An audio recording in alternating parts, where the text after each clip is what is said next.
بعض اوقات بندہ ایک اچھا خاصا ترقی کا سفر طے کر رہا ہوتا ہے،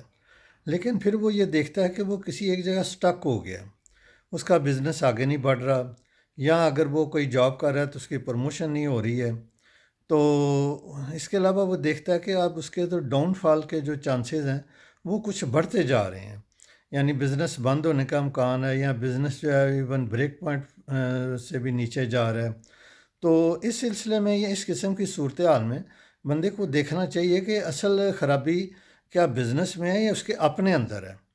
لیکن جب آپ ڈیپلی ایگزامن کریں گے تو آپ کو اپنے اندر ہی خرابیاں نظر آئیں گی۔ اگر آپ بزنس کر رہے ہیں تو آپ کے بزنس میں جو آپ کے پرانے ملازمین ہیں، یا آپ کے جو بزنس پارٹنر ہیں، یا اور کو ایسوسیٹڈ لوگ ہیں، ان لوگوں کو آپ کے متعلق بڑی ڈیٹیل سے علم ہوتا ہے کہ آپ کی اسٹرینتھس کون کون سی ہیں، آپ کی ویکنیسز کون کون سی ہیں، آپ کہاں پر مار کھا جاتے ہیں، کون سے آپ کے ایریاز ہیں جہاں پر آپ بڑے اسٹرانگ ہیں۔ لہذا وہ پھر آپ کو مینوپولیٹ کرنا شروع کر دیتے ہیں۔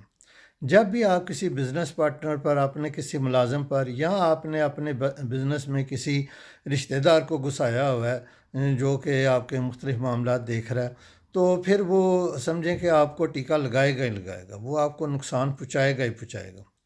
اس سلسلے میں میرے ایک دوست نے جو ایک بہت پاپولر برانڈ کا آڈٹ کر رہے تھے، انہوں نے بتایا کہ جب وہ اس برانڈ کا آڈٹ کر رہے تھے تو انہوں نے دیکھا کہ یہ برانڈ ایک فرم سے ہر مہینے لاکھوں روپے کا مال اٹھا رہا ہے۔ تو انہوں نے اس کا جو ہیڈ تھا پروکیورمنٹ کا، اس سے پوچھا کہ آپ ایک ہی فرم سے اتنا مال کیوں اٹھا رہے ہیں؟ تو انہوں نے کہا جی یہ فرم بہت اچھی ہے، ہم نے بہت زیادہ اس کے اوپر ورکنگ کی ہوئی ہے، اور ہم ہر دفعہ کوٹیشنز لیتے ہیں مارکیٹ سے، اور ان کا مال بہت اچھا ہوتا ہے، اور ان کی کوالٹی بہت اچھی ہے، یہ ہے وہ ہے، اس قسم کی بڑی تعریفیں کی۔ اب اتفاق سے جو فرم تھی وہ جو میرے فرینڈ تھے ان کے آگے کسی فرینڈ کی تھی، لہٰذا انہوں نے باتوں ہی باتوں میں اس فرینڈ سے ملاقات کی، چائے پر اس کے ساتھ بیٹھے بوٹھے کاروبار کا پوچھا پچھایا اس سے۔ تو اس سے پوچھا کہ یار آپ کا تو فلاں برانڈ کے ساتھ بڑا اچھا بزنس جا رہا ہے، کیا صورتحال ہے؟ کہتے ہیں جی وہ بس بزنس ٹھیک جا رہا ہے، ہم 20% کمیشن دیتے ہیں ہیڈ آف پروکیورمنٹ کو، وہ ہمارا مال اٹھا لیتا ہے۔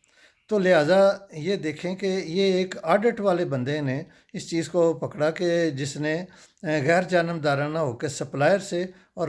جو پروکیورمنٹ کر رہا تھا ان کا جب آڈٹ کیا تو، یا ان کے جب ڈگ آؤٹ کیا، تو پتہ چلا کہ ہیڈ پروکیورمنٹ جس فرم کی بہت زیادہ تعریف کر رہے ہیں، جس کی وہ صدقے واری جا رہے ہیں، اس سے وہ 20% کمیشن بھی تو کھا رہے ہیں نا۔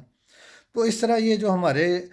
جو پروکیورمنٹ میں یا ہماری سیلز میں یا ہمارے بزنس میں بہت سارے ایسے لوگ جن کے ہم بہت زیادہ بھروسہ کرتے ہیں، جن کو ہم کہتے ہیں کہ یہ تو بہت ہی نیک آدمی ہیں، یہ ایسے ہیں ویسے ہیں، وہی ہمیں ٹیکہ لگا رہے ہوتے ہیں۔ یہ اندر کے چوہے ہوتے ہیں، یہ اندر سے کتر کتر کر کھا رہے ہوتے ہیں۔ اسی طرح اب یہ آپ کے بزنس کو یعنی کہ سٹک کر دیتے ہیں۔ ایسی صورتحال میں ضرورت اس چیز کی ہوتی ہے کہ آپ ہر سال 6 مہینے بعد اپنے جو بزنس ہے اس کا کسی غیر جانبدار بندے سے آڈٹ کروائیں، اس میں دیکھیں کہ کون بندہ کس قسم کی پرفارمنس دے رہا ہے، اور آپ کی جو ٹیم ہوتی ہے وہی آپ کو نقصان پہنچا رہی ہوتی ہے۔ تو اس لیے اپنے دوست اور دشمن میں آپ نے خود ہی فیصلہ کرنا ہوتا ہے کہ یہ یہاں پر کیا ہے، اور اگر آپ دیکھیں گے تو اینڈ پہ آپ خود ہی اپنے دوست نکلیں گے، خود ہی آپ دشمن نکلیں گے۔ آپ اپنے دوست اس وقت ہوتے ہیں جب آپ میرٹ پر اپنے آپ کو بھی ڈیل کرتے ہیں، جو بات کرتے ہیں اس کو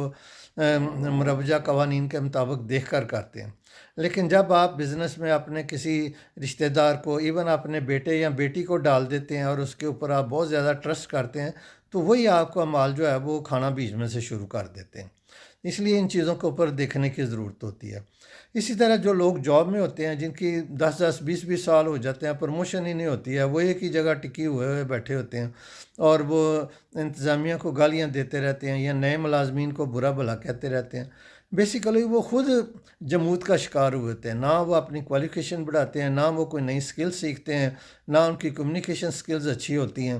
لہٰذا اگر آپ جاب میں سٹک ہو گئے ہیں تو آپ اپنی جو اپنی سیلف انالیسس کریں، اپنا سواٹ انالیسس کریں، اور اپنے آپ کو بہتر سے بہترین بنانے کی کوشش کریں۔ اور یہ بھی ہو سکتا ہے کہ ایک فرم میں آپ سٹک ہو گئے ہیں تو آپ فرم چینج کر لیں، دوسری جگہ چلے جائیں۔ اسی طرح میں نے یہ بھی دیکھا کہ بہت سارے لوگوں نے جہاں ان کا ایک کاروبار سٹک ہو گیا تھا، چل نہیں رہا تھا، انہوں نے وہاں پر سارا کچھ بیچ باچ کے کسی دوسری جگہ جا کے شروع کر لیا، نئی ٹیم لے لی، نئے کسٹمر آ گئے، نئے ساری سچویشن آ گئی، تو اس میں وہ اس سے زیادہ ترقی کر گیا۔ اس لیے ہمارے گرد و نواح میں سب چیزیں چینج ہو رہی ہوتی ہیں، اور ہمیں چینج کے مطابق چلنا چاہیے، اور ہمارے جو بھی ہمارے ساتھ اٹیچ بندہ ہے اس کے اوپر انواع بھروسہ نہیں کرنا چاہیے، بلکہ اپنے آپ کی اپنی آنکھیں کھلی رکھنی چاہیے، اور اپنا جو ہے دوست دشمن اس کو پہچاننا چاہیے۔ جب ہم اس طرح کام کریں گے تو پھر ہی ہم جاب میں یا ہم اپنے بزنس میں ترقی کر سکیں گے، ورنہ ہمیں تنزلی سے کوئی نہیں بچا سکے گا۔